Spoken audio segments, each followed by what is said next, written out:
Good morning बच्चों। तो कैसे हैं आप लोग? आई नो आप लोग बढ़िया हैं, इसलिए यहाँ पे पढ़ने के लिए बैठे हुए हैं। अगर अच्छा नहीं होता मूड तो आराम से सो रहे होते हैं। जो भी है, इतना सुबह से उठे आप लोग मेरा लेक्चर अटेंड करने के लिए, इसके लिए बहुत बहुत धन्यवाद। तो आज हम लोग अपने नेक्स्ट टॉपिक पे आ चुके हैं। पिछला टॉपिक हमारा एक जनरल इंट्रोडक्शन था, किसके साथ? तो मोशन के साथ और रेस्ट के साथ, कि what is rest and what is motion. Now today what we are going to study, we are going to study the next topic, that is distance and displacement, and after that we are also going to study about the speed and velocity. But before going to the topic, that is the main topic, let us see what is the frame of reference. So today we are going to study about the frame of reference.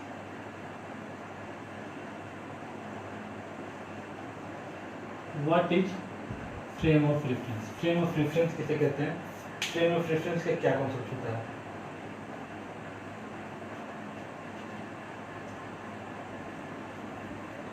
तो जब हम frame of reference की बात करते हैं तो let us consider, हम लोग एक ऑब्जेक्ट है, वो ऑब्जेक्ट का इस जैसे मूव कर रहा था, उसका हम लोग पोजीशन फाइंड करना है। ठीक है, जब हम इस ऑब्जेक्ट का पोजीशन फाइंड करना चाहते हैं डिफरेंट टाइम इंटरवल पे, तो भाई हम सबसे पहले क्या देखेंगे? तो कहीं ना कहीं हम एक ऑब्जर्वर का सेट करेंगे। भाई ऑब्जर्वर, आप यहाँ पर बैठ जाओ, बैठ के देखो कहाँ जा रहा है। तो जो हम ऑब्जर्वर को हम फिक्स करते, माना है हमने ऑब्जर्वर को यहाँ पे फिक्स कर दिया, तो ये हो गया रेफरेंस पॉइंट। ये क्या हो गया मेरा? Reference point. इस पॉइंट के रेफरेंस में हम लोग इस ऑब्जेक्ट के मोशन को, हम लोग इंटरप्रेट कर रहे हैं, हम उसको देख रहे हैं, विजुअलाइज कर रहे हैं। तो फ्रेम ऑफ रेफरेंस क्या होता है? तो फ्रेम ऑफ रेफरेंस का मतलब हुआ कि किस रेफरेंस पॉइंट के अकॉर्डिंग हम उसको व्यू कर रहे हैं। Now the frame of reference can be the inertial frame of reference and non inertial frame of reference. ये दो टाइप के फ्रेम ऑफ रेफरेंस होते हैं। तो उसमें क्या होता है कि अगर इनर्शियल फ्रेम ऑफ रेफरेंस की बात करते हैं, तो इनर्शियल फ्रेम ऑफ रेफरेंस में क्या होता है? तो इनर्शियल फ्रेम ऑफ रेफरेंस में जो हमारा ऑब्जर्वर रहता है वो रेस्ट में रहता है और ऑब्जेक्ट का मोशन चलता है। That is called the inertial frame of reference. We can say that in the inertial frame of reference the observer is not having any acceleration, उसका कोई एक्सेलरेशन नहीं होता है। That type of motion, that type of frame of reference is called inertial frame of reference. But in the non inertial frame of reference, in the non-inertial frame of reference, the observer which is observing the motion of another body is also having the acceleration, उसका भी acceleration हो रहा होता है। तो उस type के frame of reference को बोलते हैं non inertial frame of reference. तो बेसिकली फ्रेम ऑफ रेफरेंस का कहने का मतलब क्या है? तो इसका मतलब है कि हम लोग ने जो मोशन को ऑब्जर्व कर रहे हैं, उसका ऑब्जर्वर को हम लोग किस तरह से प्लेस कर रहे हैं। ठीक है, हमारा रेफरेंस पॉइंट क्या है, किस रेफरेंस के अकॉर्डिंग हम लोग उसके मोशन को स्टडी कर रहे हैं। तो that is basically known as the frame of reference. किस फ्रेम के रेफरेंस में हम लोग उसके मोशन को स्टडी कर रहे हैं। और यहाँ फ्रेम ऑफ रेफरेंस दो टाइप का हुआ, तो कौन कौन हुआ? एक हुआ इनर्शियल फ्रेम ऑफ रेफरेंस और दूसरा हुआ non inertial frame of reference. Inertial frame of reference, second is non inertial frame of reference. Non inertial frame of reference. तो ये दो टाइप के हमारे फ्रेम ऑफ रेफरेंस होते हैं। What is inertial frame of reference? The observer is having no acceleration, it can move but acceleration is not desirable over there. And in the non-inertial frame of reference, the observer may be accelerated, is having an acceleration. इस type से हम बात करते हैं। जहाँ पे हम non inertial frame of reference की बात करते हैं, तो non inertial frame of reference में Newton's law of motion valid नहीं रहता है। न्यूटन्स लॉ ऑफ मोशन वहाँ पर वैलिड नहीं रहता, जबकि इनर्शियल फ्रेम ऑफ रेफरेंस में Newton's law of motion valid रहता है। ये हम लोग देखेंगे, लॉ ऑफ जो मोशन में जाएंगे तो ज़्यादा डिटेल में इसके बारे में स्टडी करेंगे। अभी हम लोग बेसिकली क्या देखते हैं, फ्रेम ऑफ रेफरेंस क्या होता है। तो यहाँ पर हम दो चीज़ देखा, एक देखा इनर्शियल और दूसरा देखा नॉन इनर्शियल। ठीक है, आगे बढ़ते हैं। आगे बढ़ते हैं और बढ़ने के साथ हम लोग क्या देखते हैं, तो हम लोग देखते हैं बहुत ही इम्पोर्टेंट टॉपिक, और वो इम्पोर्टेंट टॉपिक हमारा क्या है, तो वो है distance and displacement.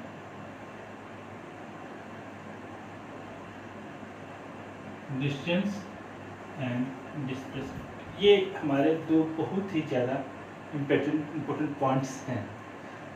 9th class में मैं बेसिकली सिंपल से पढ़ के निकल गया, लेकिन यहाँ पे हम इतनी इजीली इसको पढ़ के नहीं निकल सकते। इसको स्टडी करने के लिए हम लोगों को डिटेल स्टडी करनी पड़ेगी। वेक्टर का यहाँ पे ज़्यादा इम्पोर्टेंस है, इससे हम लोग वेक्टर का पहले ही पढ़ चुके हैं, जिससे हमको यहाँ पे स्टडी करने के लिए कोई बहुत ज़्यादा दिक्कत ना हो। So there is a object which is moving from point 1 to point 2 like this. The object has moved from point 1 to point 2 like this. Okay. Now initially let us consider भाई इस पॉइंट का कोई ना कोई reference तो होगा, इससे कितना डिस्टेंस पे कोई ना कोई पोजीशन वेक्टर होगा। पोजीशन, इसका पोजीशन क्या है, इसका पोजीशन क्या है, तो इसको हम मानते हैं इनिशियल पॉइंट, ये क्या हमारा R1 है, और ये फाइनल पोजीशन क्या है, फाइनल पोजीशन R2 है। ठीक है, और ये इनिशियल पोजीशन, ये है फाइनल पोजीशन। ठीक है, और ये रहा हमारा change in position, that is dr, that is right, this is delta। ठीक है, हमारा इनिशियल पोजीशन है, फाइनल पोजीशन है, और ये क्या रहा, तो हमारा डेल्टा आर है। ठीक है, R1 यानी इनिशियल पोजीशन को हम लोग इसको लिख सकते हैं R0, और फाइनल पोजीशन को लिख सकते हैं हम लोग R। ठीक है, और ये हो गया डेल्टा आर। नाउ अब ये 1 से 2 पॉइंट पे मूव करने के लिए कई इसके पास रास्ते हैं, तो 1 से 2 पॉइंट पे ये इस टाइप से भी मूव कर सकता होगा, इस टाइप से जा सकता है। ठीक है, सीधे भी जा सकता है, बट अगर ये इस पाथ को चूज करता है, तो मानते हैं इसमें हम लोग कि इस टाइप से ये ऑब्जेक्ट वहां से वहां पहुंच गया। ठीक है, ये जो शॉर्ट इंटरवल्स हैं, इस शॉर्ट इंटरवल्स को हम ले रहे हैं डी आर। ये डी आर लेंथ के हमारे इंटरवल्स हैं, बहुत स्मॉल इंटरवल है। ठीक है, नाउ डी आर मतलब काफी स्मॉल है मतलब जब स्मॉल हम डिस्टेंस ले रहे हैं तो उसमें हम डायरेक्शन का चेंज नहीं देख पाएंगे। जब हम डिस्टेंस काफी स्मॉल रहेगा तो उसमें डायरेक्शन का चेंज नहीं होता है, तो ये हमारा क्या हो गया, तो ये स्मॉल डिस्प्लेसमेंट्स हैं यहाँ से यहाँ तक पहुँचने के लिए। अब यहाँ पे हमारा 2 पॉइंट्स आते हैं कि यहाँ पे डिस्टेंस क्या होगा और यहाँ पे डिस्प्लेसमेंट क्या होगा। डिस्टेंस किसको हम लोग बोलेंगे और डिस्प्लेसमेंट हम किसको बोलेंगे। ठीक है, तो what will be the distance over here and what will be the displacement over here. Distance किसको कहना है और डिस्प्लेसमेंट किसको कहना है। Now to define the distance and displacement, what is your distance? So distance can be defined equal to length of actual path traversed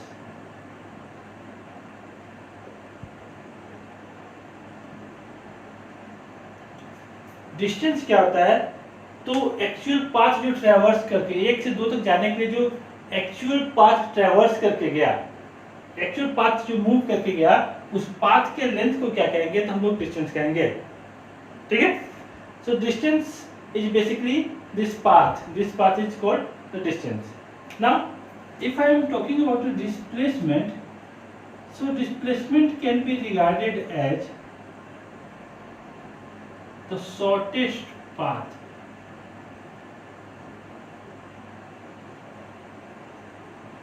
between any two given points.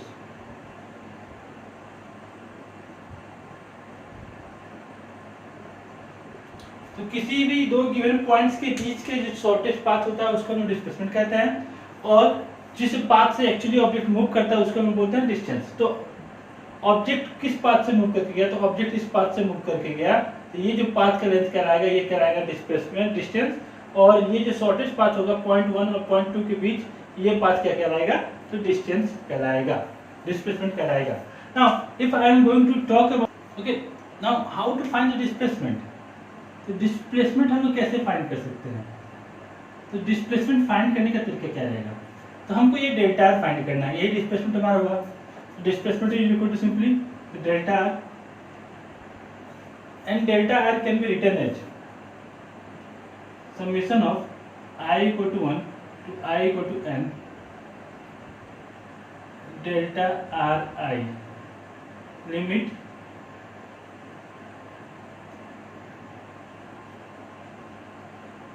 delta R tends to 0। ठीक है, कहने का मतलब है अगर हमको ये length displacement निकालना है तो हम कैसे निकालेंगे, तो हम छोटे छोटे डिस्टेंस डिस्प्लेसमेंट्स को हम सिंपली ऐड करते जाएंगे, कहाँ से कहाँ तक, i इक्वल टू n, 1 से लेकर i इक्वल टू n तक। तो छोटे छोटे लेंथ को जो हम लोग सबमिशन करते जा रहे हैं, जहाँ पे डेल्टा आर क्या, तो डेल्टा आर ऑलमोस्ट 0 है, तो ये ऑलमोस्ट 0 है, मतलब ये चीज़ क्या होगा, तो ये सिंपली हो गया हमारा इंटीग्रेशन ऑफ डी आर आई। इसको क्या लिख सकते हैं, उसको लिख सकते हैं हम इंटीग्रेशन ऑफ डी आर आई, यानी जितने भी डी आर है, D R integration, sorry D R लिखेंगे, जितने भी डी आर को अगर हम ऐड करते जाते हैं, सिंपली अगर हम डी आर को ऐड करें तो क्या करना, हम 1 2 3 4 5, और अगर ये वेक्टर है तो by polygon of vector addition इसका डिस्प्लेसमेंट हम ऐसे रिप्रेजेंट कर पाएंगे। तो अगर हम डी आर को ऐड करते जाते हैं, विथ द डायरेक्शन, अगर हम डायरेक्शन के साथ डी आर को ऐड करते जाते हैं तो हमको क्या मिल जाएगा, तो हमको डिस्प्लेसमेंट मिल जाएगा। Now if I have to find the distance, how to find the distance, तो डिस्टेंस के लिए सिंपली क्या होगा, तो डिस्टेंस को हम लिखेंगे, डिस्टेंस अगेन डिस्टेंस को हम लिख लेते हैं डी से, लिख सकते हैं कैपिटल डी से, तो कैपिटल डी क्या हो जाएगा, तो कैपिटल डी इक्वल हो जाएगा समीशन ऑफ मैग्नीट्यूड और mod of delta R I from i equal to 1 to i equal to n for limit delta R tends to 0। मतलब अगर हम डेल्टा आर अभी भी हम ऐड कर रहे हैं, छोटे डिस्टेंस को अभी, लेंथ को अभी भी ऐड कर रहे हैं, लेकिन अगर हम डायरेक्शन को कंसीडर नहीं करते हैं, डायरेक्शन कंसीडर ना करके हम पूरे के पूरे छोटे लेंथ को ऐड करते हैं, तो हमको ये पूरा लेंथ मिलेगा रादर देन ये शॉर्टेस्ट लेंथ। हमको ये शॉर्टेस्ट लेंथ ना मिलकर हमको ये पूरा का पूरा लेंथ मिलने वाला है। अगर हमको ये पूरा का पूरा लेंथ मिल रहा है तो हमको क्या मिल रहा है, तो हमको मिल रहा है डिस्टेंस। तो डिस्टेंस को हम लिखे हैं डी से, which is equal to limit delta R tends to 0 i equal to 1 to, और that can be even written as summation of D R, sorry integration of D R without vector sign और D R का mod. अगर हम mod को, अगर magnitude को simply add कर रहे हैं तो हम डिस्टेंस फाइंड कर रहे हैं, अगर हम डायरेक्शन को लेते हुए उसको ऐड कर रहे हैं तो हम क्या फाइंड कर रहे हैं, तो हम डिस्प्लेसमेंट फाइंड कर रहे हैं। That is the basic difference between the displacement and the distance. That is the basic difference. There is nothing more different. That is the basic difference between the distance and displacement. So what is basically difference between the distance and displacement? The distance means we are finding the shortest path from one and two, 1 और 2 के बीच हम shortest path find कर रहे हैं जब हम distance निकाल रहे हैं। और जब हम डिस्प्लेसमेंट निकाल रहे हैं तो हम लोग क्या निकाल रहे हैं, तो हम लोग निकाल रहे हैं डिस्प्लेसमेंट के केस में कि सॉरी डिस्टेंस निकाल रहे हैं तो हम पूरे के पूरे पाथ लेंथ को निकाल रहे हैं, जबकि हम डिस्प्लेसमेंट निकाल रहे हैं तो क्या निकाल रहे हैं, तो हम लोग सिंपली हर छोटे छोटे पाथ को लेंथ को ऐड करते करते हम पूरा का पूरा लेंथ ये फाइंड कर रहे हैं। तो ये पूरा का लेंथ अगर हम फाइंड करते हैं दैट मींस हम मैग्नीट्यूड फाइंड कर रहे हैं, हम लोग डायरेक्शन नहीं फाइंड कर रहे हैं, इसके ऊपर वेक्टर का साइन नहीं है। अगर वेक्टर का साइन नहीं लेके हम फाइंड करते हैं then that means we are finding the distance। अगर हम वेक्टर साइन कंसीडर करके चलते हैं तो we are finding the distance। that is the basic difference between the distance and displacement। there is no more difference। okay, तो ये distance कहलाएगा, ये डिस्प्लेसमेंट कहलाएगा। ये डिस्टेंस और डिस्प्लेसमेंट हो गया हमारा ना। अगर हमको डेल्टा आर फाइंड करना है, so let us in the given triangle, जब भी हमको डिस्प्लेसमेंट फाइंड करना रहेगा हम कैसे डिस्प्लेसमेंट फाइंड करेंगे। Can I write r1 plus delta r equal to r2। ध्यान देंगे triangle of factorization, this plus this equal to this, ये हमारा हो गया। सो अगर हमको डेल्टा r फाइंड करना है, डेल्टा r इक्वल टू क्या रहेगा, तो ये हो जाएगा r2 minus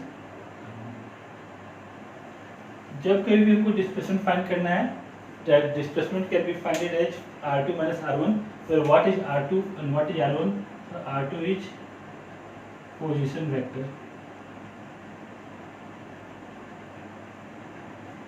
at time t2 and r1 is position vector at time. इस तरीके से हम लोग डिस्टेंस और डिस्प्लेसमेंट फाइंड कर सकते हैं किसी भी ऑब्जेक्ट का by simply subtracting the position vectors of the given object at given interval of time. Okay, this is how we can find the displacement. And if we can take the mode of this, we are going to find the distance. Okay, ये हमारा distance और displacement का छोटा सा हमारा क्या हो गया, तो ये उनके बीच का बेसिक डिफरेंस हो गया और कैसे हम लोग निकाल सकते हैं इनका. ठीक है, तो अब आगे बढ़ते हैं.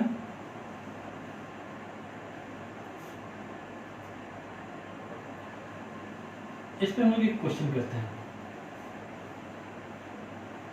ठीक है, तो क्वेश्चन है, कोई एक ऑब्जेक्ट का पोजीशन वेक्टर दिया हुआ है.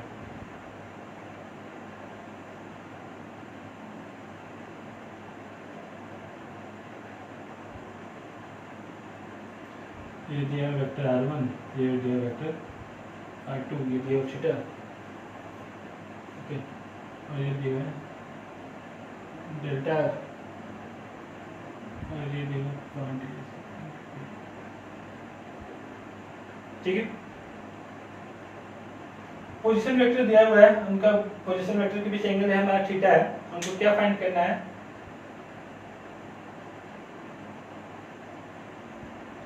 हमको फाइंड करना है magnitude of displacement. Magnitude of displacement हमको फाइंड करना है.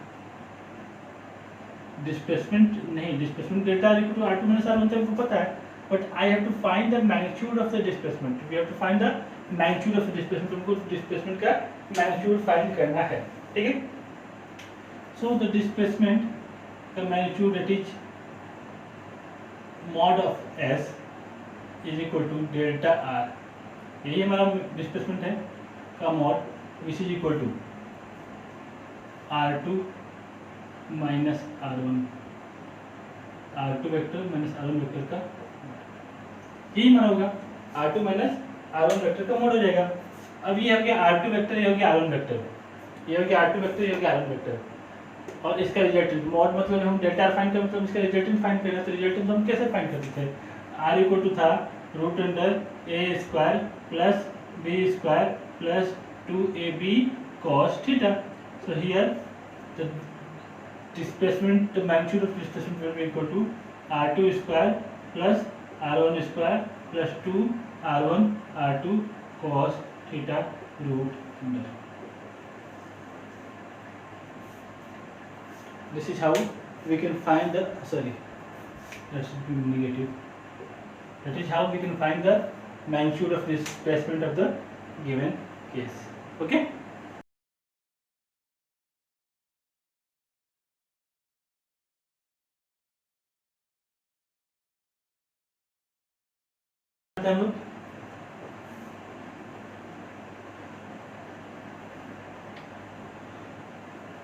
तो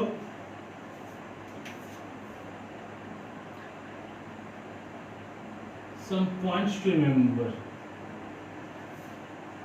डिस्टेंस और डिस्प्लेसमेंट के बीच क्या पॉइंट्स हो सकते हैं जिसको हमको याद रखने की जरूरत हो सकती है. What are the some basic points to remember that between the distance and displacement. So first point, distance is scalar while displacement is vector. ये तुमको पता है कि डिस्टेंस स्केलर है जबकि डिस्प्लेसमेंट क्या है, वेक्टर है. ठीक है, ये एक पॉइंट हो गया. Second point, the distance is always greater than और इक्वल टू डिस्प्लेसमेंट. डिस्टेंस जो हो रहा है हमेशा डिस्प्लेसमेंट के से बड़ा होगा या बराबर होगा, ये हमको हमेशा ध्यान देना है, हमेशा होगा ही होगा, ठीक है। नाउ नेक्स्ट इसकी कड़ी में और आगे बढ़ते हैं तो हमारे पास क्या हो सकता है, डिस्टेंस और डिस्प्लेसमेंट के बारे में बात करते हैं, ठीक है। For a moving body, for a moving body distance can never be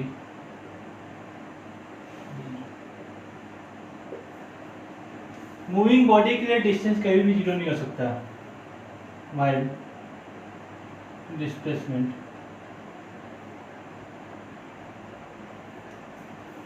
can be, displacement zero हो सकता है बट डिस्टेंस कहीं भी जीरो नहीं होने वाला है, ये हमको ध्यान देने की जरूरत है, ठीक है। Now distance can never be negative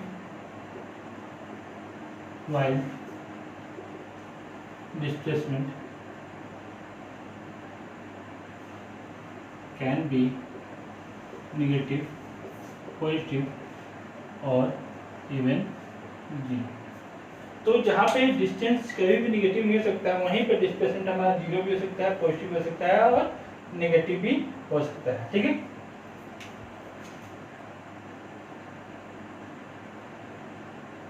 ठीक है। Now next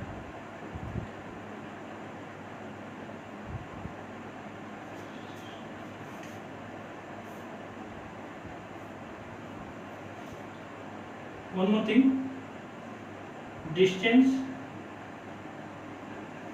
can never decrease with time, whereas displacement can.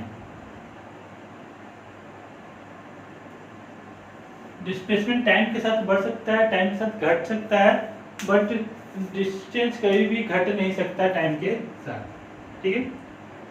Next point इसी कड़ी में आगे हम देख सकते हैं, distance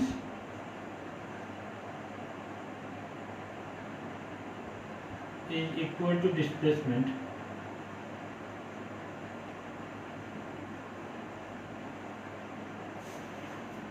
when the object moves in a straight line। अगर कोई ऑब्जेक्ट स्ट्रेट पाथ पे मूव कर रहा है उस केस के लिए क्या होता है, तो डिस्टेंस और डिस्प्लेसमेंट क्या होता है, तो सेम होता है, अदरवाइज कभी भी ये सेम नहीं होने वाला, ठीक है।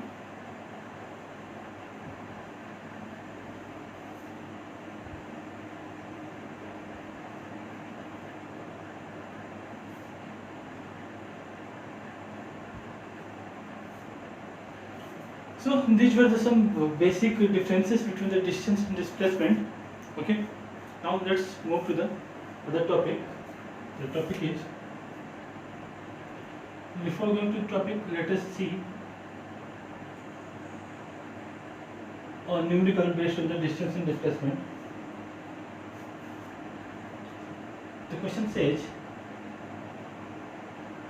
a particle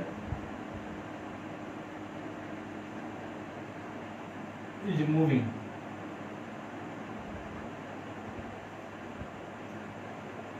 in a circle of radius r.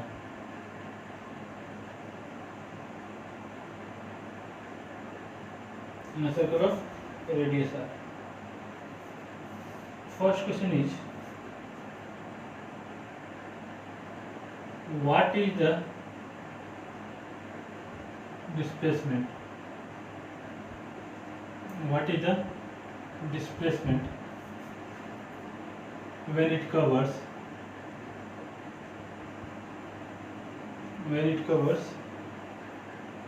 पहला half the circle and second full the circle, ठीक है। And in the same manner we have to find the distance also when it covers first half the circle and second full the circle. ये काफ़ी basic example है, but that will help the understand the concept of distance and displacement. So what has been given? It has been given that an object is moving in a circular path of radius r. The first question says that what is the displacement when it covers half the circle?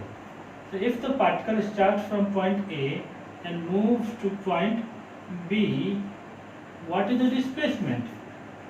What is the displacement? We have to find the displacement of the particle.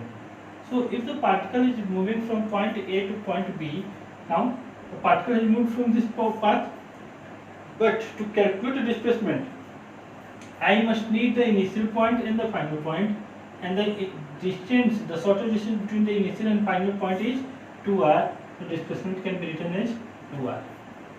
The displacement of the particle is 2r. That is for the first case.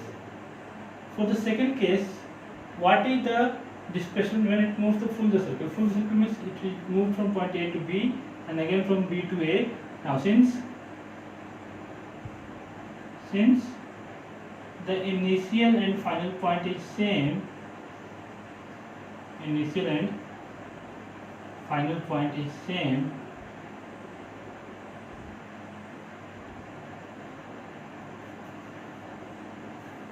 the displacement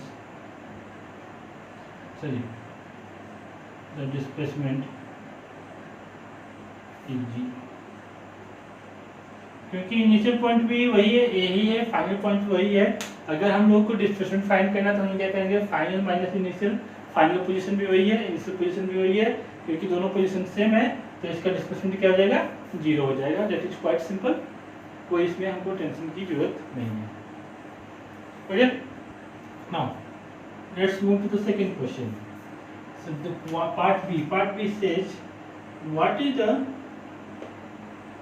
part B का first question, what is the distance travel? The distance travel means जिस path पे move किया उसकी length निकाल रहे हैं.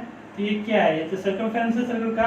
तो half circumference कितना? तो सर्कमफेरेंस होता है 2 पाई आर, और 2 पाई आर कितना है? तो 2 पाई आर का हाफ पार्ट है, तो ये कितना हो गया? ये कितना हो गया हमारा? पाई are. So for the first case the distance should be equal to pi r. The first case the distance should be equal to pi r, and for the second case when the object covers the full circle, that means it has moved from point A to point A, but what is the length of path traveled by the object? What is the length of path traveled by the object from point A to point A? So that should be equal to the length of circumference, that is equal to 2 pi r. So the distance from point A to A should be equal to 2 pi r. Okay,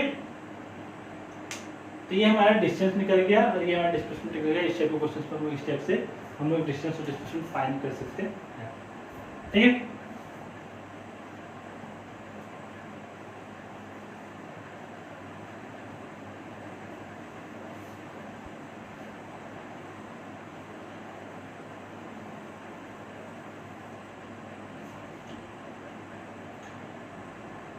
अब इस पे एक मैं अपनी तरफ से बहुत easy question दे रहा हूँ. मैं भी पहले भी आप लोगों ने क्वेश्चन देखा हो, बच्चों नहीं देखे होंगे उनके लिए क्वेश्चन है. A particle is moved from point A to point B. Okay. Let us take the direction also. North, south, east, west. So particle is moved from in the direction of east. East direction में एक particle move करता है कितने metre? 10 metre. ठीक है. तो particle moves in east direction up to 10 metre, then it moves towards north and goes to a distance of 6 metre. ये 10 metre गया यहाँ से बी, फिर यहाँ से यहाँ कितने मीटर गया? तो बी से सी गया 6 metre. Then again it moved from C to D towards east and travels a distance of 8 meter. Travels a distance of 8 meter. Okay. Now the question is, what is the distance covered? What is the distance covered and what is the displacement of the object? Distance कितना cover किया उस बंदे ने और displacement क्या, वही हमको दोनों फाइंड करने का है. That is the 8 meter. Now if someone is asking what is the distance is equal to simply the length of the path. Length of path, we must not see the direction. That should be equal to A to B, which is equal to 10 meter. B to C, which is equal to 6 meter. C to D, which is equal to 8 meter. We must not see the direction in which it is moving. We simply add the magnitude of the length, that is 10, 6, 8, that is equal to 24 meter. That is the distance traveled by the object. Now, if I have to find the displacement, how to find the displacement? The question arises that how to find the displacement when the particles moves from point A to point D. Now, in many other cases, बहुत सारे लोग क्या करेंगे, आप लोग भी try कर सकते हैं इसको, बट सॉल्व कैसे होगा क्वेश्चन ये है. क्या करें, तो बहुत लोग क्या करते हैं, इसको जोड़ देते हैं और फिर इसको फाइंड करते हैं, इसको फाइंड करते हैं, पॉइंट बनाते हैं, बहुत सारा करते हैं. बट ये ऐसे सॉल्व नहीं होने वाला है. ठीक है, क्या कैसे सॉल्व करें इसके लिए? तो इसके लिए हम क्या करेंगे, हम लोग इसको एक्सटेंड करेंगे इसके बराबर और फिर इसको ज्वाइन कर देंगे इसके बराबर. तो ये 8 मीटर चाहिए होगा 8 मीटर, ये 6 मीटर चाहिए होगा 6 metre. Now let us write this as A. So the displacement AD is equal to, now I can write this should be equal to AE square plus DE square. What is the AE? AE is over here is 10 plus 18, that is 18 square, plus ED which is equal to 6 square. So AD square that is equal to 18 square equal to 324 plus 6 square that is equal to 36 is equal to 350. That is equal to AD square. Now if I will find the AD should be equal to root under 350 meter. So AD equal to root under 350 meter. Now if I am going to find the magnitude, so 18 is equal to 324 and 19 is equal to 361. So the magnitude should be somewhere, AD should be somewhere 18.7 meter. That is somewhere in between 18.7 और 18.2 can be. तो ये हम लोग displacement find कर लिए. Displacement कितना हुआ हमारा आया, डिस्प्लेसमेंट हमारा आया 18.7 मीटर. ये हमारा डिस्प्लेसमेंट हो गया. नाउ अगेन हमारे पास एक हमारे जो अभी पॉइंट्स जो लिखे थे इससे हमको क्या रहा है, यहाँ पे हमको डिस्टेंस आ गया हमारा कितना, तो डिस्टेंस आ गया हमारा 24 मीटर. हमको डिस्प्लेसमेंट कितना आया, तो हमको डिस्प्लेसमेंट आया 18.7 metre. Now again I can say that distance is much greater than displacement, and that will be the case in the most of the cases. Most cases में आपको यही मिलने वाला है कि distance greater than displacement होने वाला है. और ये इक्वल कब होगा, तो इक्वल तभी होगा जब डिस्टेंस और जब ऑब्जेक्ट स्ट्रेट पाथ पे मूव करेगा, तो अदरवाइज ये कभी भी इक्वल नहीं होगा. ठीक है. नाउ पॉइंट्स तो बहुत हैं, बट फिर नेक्स्ट पॉइंट में आधे पर लेटर जाना पड़ेगा, अदरवाइज काफ़ी लॉन्ग लेक्चर चला जाएगा. हम लोग नेक्स्ट क्लास में स्टार्ट करेंगे स्पीड एंड वेलोसिटी टुगेदर. तो एक दूसरे दोनों को साथ में स्टार्ट करेंगे और दोनों को ख़त्म भी कर लेंगे. So we will wait for the speed and velocity in the next class and we will see you tomorrow. Okay? तो मिलते हैं कल. आज जी भर के पढ़िए, मन लगा के पढ़िए. जो लोग नहीं पढ़ पाए हैं यहाँ तक पहुँचिए कि हम लोग अगले टॉपिक से साथ साथ निकल सकें, अदरवाइज पीछे रह जाओगे हमेशा. ठीक है. So see you tomorrow from with the next topic, and the topic is speed and velocity. Okay?